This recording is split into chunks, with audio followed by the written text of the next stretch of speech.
Guys, Will here with W.T.F car reviews, and today we're going to be reviewing this all-new 2022 Dodge Charger RT Blacktop. And huge thanks to Chrysler, Jeep, Dodge, Ram of Tampa for making this review possible. These guys have an impressive dealership. I'll leave links to their inventory below, and if you're in the market for a new car or truck in the Tampa area, I would definitely recommend checking these guys out. Ever since the mid-1960s to the mid-80s, the Charger has been one of the two-door muscle cars offered throughout the Dodge lineup, brought back in 2006 for the 6th generation as a 4-door sedan, still kind of technically a muscle car considering it is available with a V8 engine. And nowadays, for 2022, you really cannot find a luxury 4-door mid-size sedan offered with a V8 engine under like the $100,000 mark. So at this point, the Charger does hold a unique place in the automotive segment. The 7th generation Charger that you see here was released in 2012, so it is starting to get a little bit dated. We did receive a facelift for 2015, and for 2017 a slightly updated interior featuring an all-new 8.4-inch Uconnect touchscreen. But here for 2022, we have the RT trim level, which is one of the cheapest ways you can get with the V8 engine option. We also get the Blacktop package, which offers some black trim as far as the badging and the front grille area, starting around 40,000 bucks. Let's see what we get. So up front, you notice your full LED headlamps with the LED daytime running lights outside of it. Liking the black headlight housing Dodge badge, all blacked out for the black grille area. I'm liking the two-piece airflow for the grills for the radiator. Part of this 5.7 liter Hemi, making a very healthy 370 horsepower, 395 pound-feet of torque. Those yellow bumper guards, they can be taken off. I'm going to leave them on for the purpose of this vehicle. If the owner wants to take them off, they can do so. Fog lights in the lower corners too. I'm liking the functional hood scoop. It really helps you center this vehicle on the road while driving, and also brings in a decent amount of air to cool off this really healthy 5.7 liter Hemi. As far as the wheel and tire setup, this is the Blacktop package, so we get these really nice blacked out 20-inch rims wrapped in 245, 45, R20 Goodyear Eagle RS all-season tires. Some of the better all-seasons in the business. The 245 compound is a little bit skinny. It's not skinny for the front, but for the rear, it would be nice to get like a 275 setup for the RT. But we'll see once we take it out for a drive to see if these 245 wide tires are enough to get this 370 horsepower, 390 pound-feet of torque Hemi V8 engine to put the power to the ground. Blacked out mirrors, they have blind spot monitoring on them. They didn't have it on the Challenger that we just reviewed in this channel. They're still heated mirrors and they fill up the frame very well. Black trim surrounding your window trim. No tints out rear, but you can of course add that aftermarket. Smart access for the driver and the front passenger. As far as the options and features, you guys can take a look. As you mentioned, base price right over 40,000 bucks. We get the F8 green exterior paint color, and it is a beautiful green metallic. Hopefully you guys can pick it up. The cloth performance seats are relatively comfortable. It's a pretty base model Charger RT. We do get a few options and features, but you could pause, take a look at all the standard equipment. Of course, you get the 5.7 Hemi 8-speed automatic transmission. The options include this paint color, which is only $95 option, $1,100 for the customer preferred package, which includes the Blacktop package, gloss black instrument cluster trim rings, black Dodge grill badge, satin black grill or Dodge tail lamp badge, satin black Charger deck lid badge, RT, all the badges, 20-inch by 8 black noise painted wheels, $1,500 for the driver convenience group, which includes the blind spot indicator with power heated mirrors, front and rear LED matte pockets, exterior mirrors, courtesy lamps, bifunction HID projector headlamps. So I apologize for calling them LEDs. They are just HIDs, but they're still very good headlamps. They definitely do the job when it comes to at-night driving. Blind spot and cross path detection, locking lug nuts, $1,000 for the navigation and travel group, which includes GPS navigation, Uconnect 4C nav with the 8.4-inch touchscreen. $1,600 destination charge totals us out to a tick under 46,000 bucks. Fuel economy also pretty impressive. It's better than the Challenger that we just reviewed. 19 combined, 16 city, 25 highway. So not bad. And this V8 engine sounds real good. We'll start her up in 1 second. The gas cap is a push to open with easy fill. The Challenger did not receive easy fill, and hopefully you can pick up this green metallic now in this beautiful Florida sun. The rear wheel and tire setup, same thing. We get the 245 45 R20 Goodyear Eagle all seasons. Only difference is a smaller brake caliper, lit reflector out rear. I'm liking the daytime runners for the taillights too. They wrap all the way throughout. Reverse light and turn signals right outside. Full rear parking sensing, Charger badge, Dodge in the center, RT right next to it. Dual exhaust tips, pretty large when it comes to the tip openings. But speaking of the exhaust tips, let's fire up this 5.7 liter V8 and hear how she sounds.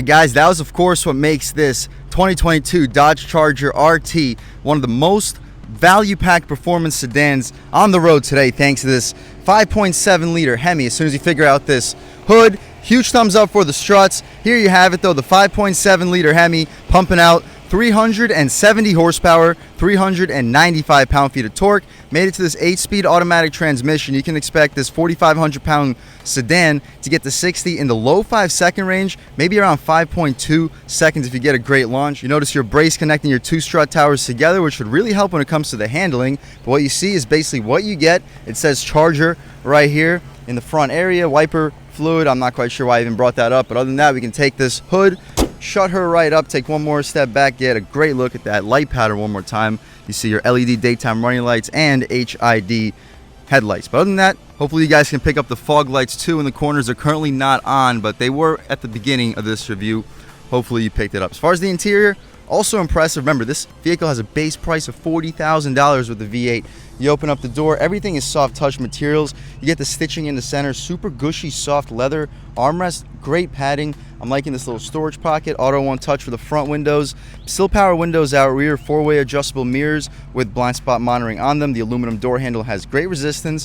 One of your speakers in the lower right corner, very impressive storage, way larger than the Challenger we just reviewed. You're easily fitting a foot long, maybe two 16 to 20 ounce bottle right next to it. But stepping inside, the cloth seats have very good bolstering extension, super soft and comfortable. You can upgrade for about $1,000-1,500 to leather seats, but these cloth seats are still really nice. Fully adjustable too, unlike the Challenger. You can recline, drop, lift, and slide with two-way lumbar control. As far as the interior in general, we can take a step inside and really check it out. So the first thing we notice is the steering wheel. Just like the Challenger, it's very thick, good 9, 10, and 2 bolstering notch.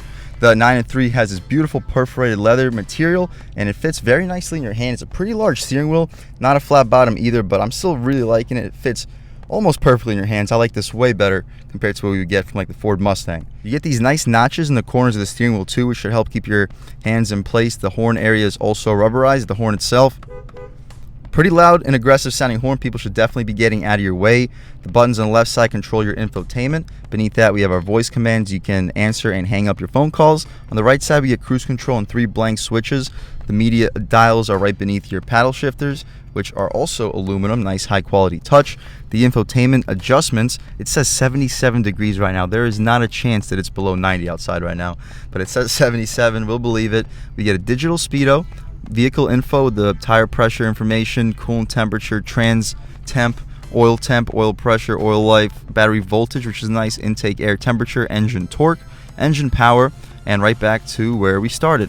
Performance gauges include a 0 to 60 timer, 0 to 100 timer, reaction time, and an 1/8 mile timer, reaction time with a 1/4 mile timer, braking distance, current G-forces, peak G-forces, lap timer, lap history, top speed. I'm not quite sure when this vehicle had a chance of reaching that top speed. It was not me who did it, promise you. But other than that, we also get the fuel economy, average, and current, trip information, trip A and trip B, audio, messages, screen setup. But my personal favorite is just to leave it right here with the digital speedometer. About a 6,000 RPM tach. I don't think it revs higher than about 5,500, but the tach goes to about 160 for the speedometer. I'm liking the more modern gauges we get here with the Charger compared to the Challenger that we reviewed. This does look like a more modern interior. It came out a few years later. The 7th generation Charger was released for the 2012 model year, whereas the Challenger is from 2008. But the dashboard is all soft touch rubberized material, just like the upper portion here. The soft touch continues all throughout for the areas where your knee will hit. Engine start stop button, 8.4-inch touchscreen, which is just like the Challenger we just reviewed in this channel, so we don't need to go in that much detail. Media, climate, nav. As far as the screen, you just press view map. Same resolution. The response is excellent. The screen responds right away. It's just the resolution is slightly dated compared to some of the competition. Apps, we get Android Auto, Apple CarPlay, and the performance pages. Just like the Challenger, as soon as this loads up, we will check them out. So the performance pages include the home screen, which shows us the power, current, gear, G-force, and you can click and add timers, gauges, G-force, engine, which is also pretty cool, but the coolest is the dyno. You can see exactly how much power you're making at all times. So we're gonna leave it here for the purpose of this review. This is probably the coolest screen in my opinion. You also get a phone and the overall settings. The overall settings, you can adjust all of these. But like we said, we're gonna leave it in the performance pages because I personally think that's the coolest to look at all times. Beneath that, we have the hard volume dials for the media and the hard dials for the climate control. We get dual zone automatic climate too. No heated or cooled seats. That is available, of course, as an option. Sport mode, which opens up the exhaust a little bit. You can also disable it. When you press the button, you get a slightly more throaty exhaust, not by much. Yeah, it's about the same. You don't really hear much of a difference. But anyway, the super track pack button, you press this button and you are now looking at your Dodge performance control, which shows us our current modes, and we have launch control, which we're not going to test in this car, but it is available to get the ultimate 0 to 60. Beneath, 12 volt massive storage. We don't get a wireless charging pad in this car, but it is available again as an option. Electronic gear selector as far as the backup camera. Just like the Challenger, not the best when it comes to resolution, but you see just about everything you need to see. Guidance lines and trajectory. The little heads-up cluster shows us our rear parking sensing too. And as far as the manual shift controls, if you want to use the aluminum paddle shifters in the proper directions, you can upshift and downshift. Pretty cool. We can throw right back into park. A additional cubby which shows Dodge Brothers designed in Detroit with a DB little stop sign badge right next to it. Aluminum surrounding the gear selector. This area is a little bit of hard plastic, but that's the only hard plastic I've noticed in this car so far. 2 cup holders with these pushy things to keep your drinks in place. Nice little pass-through, good spot for a phone, and it's hollowed out so you can just lay your phone across too. Shut this up if you don't want to look at your cup holders. The center cubby area, center console is very soft for the armrest. The space, massive. The Challenger was impressive when it came to space, but this car is going to be even more impressive. You can easily fit 7, maybe even 8 12-ounce, maybe even 16-ounce cans. It's pretty deep console outline of felt, 2 USB ports, aux port, and a 12-volt. We can shut this thing up. We get a coin tray, another spot for an iPhone. Fit your quarters, nickels, pennies, and dimes. You can return this cubby back into this console, though. Shut it up, and as far as the glove box, also lined with felt, massive, 2 tiers. You're fitting 25, 30 license plates in the bottom tier. Probably an additional 15 right above it. You'll easily fit a pair of shoes in the bottom. Probably get a shoe up top, too. Very impressive when it comes to space. The rear view mirror is not frameless, but it is auto dimming. 3 garage home link settings. The lights are not LED. Not a big deal though. Sunglass holder. Visors with the extensions, and the extensions are larger than the Challenger. Kind of odd when it comes to the layout. Not quite sure what you would do with this unless you poke this out, but it does go pretty far. I think you got a little bit carried away with this part of the review, but to the left of the steering wheel we get the automatic headlamps, interior brightness, and the trunk release. Electronic parking brake. We don't get aluminum outline pedals like we did on the Challenger we just reviewed in the channel, but they still of course do the job. Tilt and telescoping steering wheel, and it tilts and telescopes really far out. The steering wheel almost comes out to my face. That's about it though for the front seat and features of this 2022 Charger RT Blacktop. Let's check out the back seat, see how much space is offered back there, as well as the overall quality of the materials. Alright guys, step in the back seat of the 2022 Charger RT Blacktop. Up top, still that soft touch material, stitching, cloth stitching in the center with a very soft cushy armrest. Solid storage beneath. You could probably fit a foot long, maybe like an 8-inch sub beneath with a 16-20 ounce water bottle inside, and it's vertically up so you don't have to worry about the lid being super tightly closed. Inside the seats, the padding goes all the way out to the door frame, so very couch-like interior as far as the space. I'm a little bit over 6 feet tall, sitting behind my seat settings, and this is where what this vehicle is all about. Sitting behind my seat settings, I still have at least 4 or 5 inches of overall legroom. We get map pockets behind both of the front seats, 2 air vents, 2 USB ports, pass-through for the rear-wheel drive sedan. But overall, I have a ton of space. The materials are very soft and comfortable for everything that I'm going to be touching. The light is not an LED, but it still does the job very well. Center cubby gets a string so we can just pull it out. Nice soft cloth material. 2 cup holders with those pushy things to keep the drinks in place. You can easily fit a phone horizontally. But other than that, that's about it for the back seat of this 2022 Charger RT. Really spacious. The headroom is also impressive. I have at least like 4 or 5 inches of overall space. Let's check out the trunk real quick and then take this car out for a drive. All right, guys, so open up the trunk of the 2022 Charger. There's a button right outside the E, and it shoots up hydraulically. It's not electric. It doesn't fall back down for you. But this is what this car, again, it's all about. Back seat and trunk space without really compromising the performance. Massive trunk. The back seat was super spacious. Horizontally, you can lay out a golf bag thanks to those wheel well cutouts, and I can't reach the back seat. I'm not even close to touching the back seats, and they fall down 60-40 split. You should easily be able to fit a 60 to 65, maybe even a 70-inch TV back here. And also liking how those hinges are covered, so you don't have to worry about necessarily crushing your cargo if you pack it up a little bit too high. But we can shut this thing right up. Again, really impressive cargo space, massive sized opening. Really just about anything you would need to fit, you can fit. But shutting this thing up, we'll take one more step back. You can hear those exhaust tips rumbling. Really excited to take this 5.7 liter V8 Hemi Dodge Charger out for a drive. But again, that's about it for the inside and outside. Absolutely gorgeous green metallic paint color.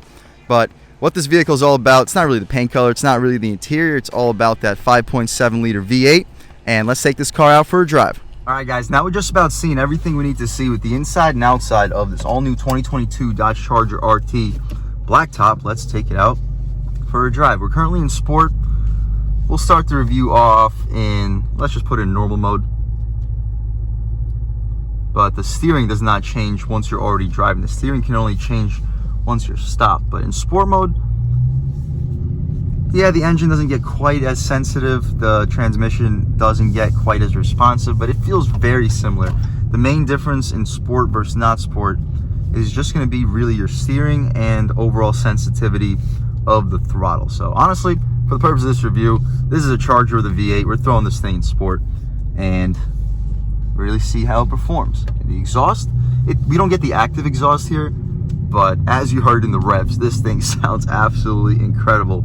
Really rare to find like $40,000 sedans nowadays that sound like this. That even come equipped with a V8. Most $40,000 sedans are coming equipped now with like turbo 4 cylinders. But as soon as we get the chance, we can take a step out here. Looks like we have the chance. Lean into it about halfway. Woo! Quick shifts. Nice. It sounds really good, this car. And in sport mode, we hold our revs and we shift here and there, but it definitely keeps us in our power band. Good torque. Nice.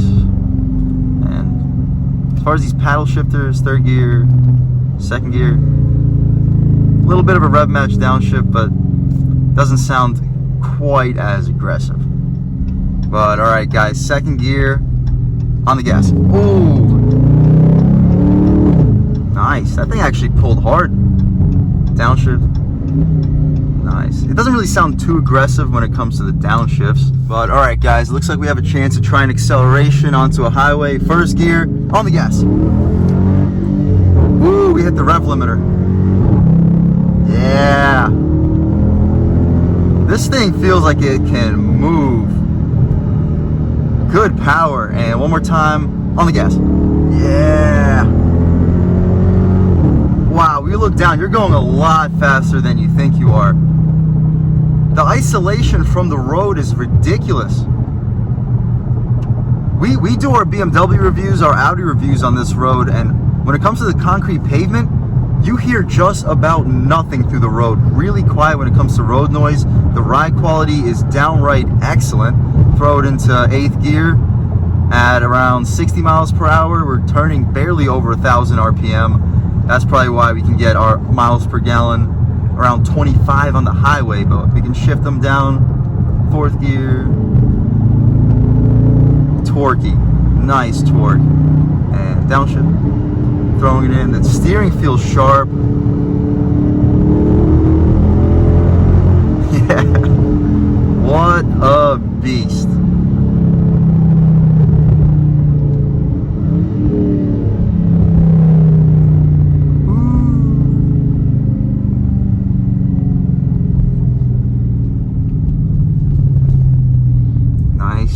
Nice. First gear on the gas. Ooh, this thing can just take off, guys. Wow. Looks like a good spot for one more. Throwing it in faster than we should. It stays surprisingly flat. Nice. And as you see, we have a red light coming up. Good opportunity to try an acceleration off the line, and that's probably where we're going to close this review off at. We're not going to floor it either because we don't want to spin the tires, but right here, let's go. Nice. I don't know if you pick it up on camera, but every time we do that first to second shift with our foot into the gas pedal, there is that small delay, which probably compromises a little bit of the 0 to 60 time. If they found a way to tune this transmission in a way where you can bang that first to second shift, I could see 0 to 60 happening in under 4 seconds. This vehicle feels really quick. And it looks like the thermometer also adjusted itself. You know how it said 77 degrees before? It adjusted itself, now it says 93. That sounds a little bit more realistic. I was gonna say there is absolutely no chance that it was below 90 degrees today. I was drenched in sweat. But as soon as this light turns green, I guess we'll try one more little light acceleration off the line. We're not gonna kill it, we'll throw it back into just regular automatic mode, and I'll catch back with you. Well, right here on the gas, about third throttle. Good torque.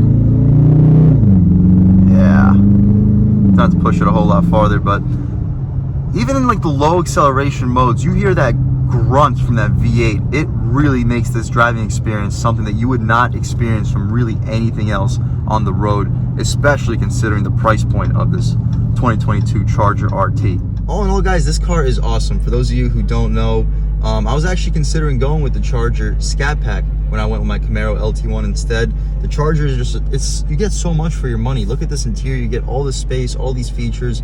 You really can't compete with really anything else on the road outside of like the BMW 5 Series with the V8, the Mercedes with the V8. Really rare to find V8s in this class of vehicle. Yeah, there's that new Lexus IS 500, but it's smaller than the Charger. The IS 500 is definitely smaller. It's also definitely faster, but compared to like a Scat Pack, it's actually surprisingly competitive. So the Dodge Charger platform is fantastic. If you want to go with a V8, you want to keep your V8, you have kids, you need to put them in the back somewhere, this is really the best you're gonna get. Starting around $40,000, you get so much for your money. I don't think you can compete with really anything else on the road. I would definitely recommend checking out the Dodge Charger. If you like the V8, you want the V8, but you need the space, definitely check it out. Other than that though, I want to give a huge thank you to Tampa, Chrysler, Jeep, Dodge, and Ram for making this review possible. Beautiful dealership. Their inventory is actually surprisingly impressive. So if you're looking for a new car, SUV, or truck in the Tampa area, I would definitely recommend checking these guys out.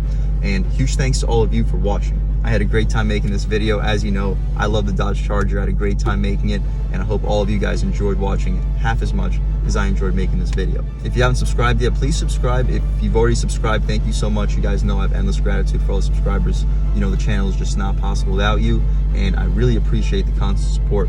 But again, if you haven't subscribed yet, please subscribe. Leave a like too. It really helps me out the YouTube algorithm. That's how these videos get promoted to new people. Leave a comment. Let me know what you like. Let me know what you don't like. Leave a comment. Let me know if there's any specific cars or trucks you'd like to see reviewed in this channel too. And I'll definitely try to get those videos for you as soon as possible. But other than that, again, thank you guys so much for watching, and I hope all of you have a great day.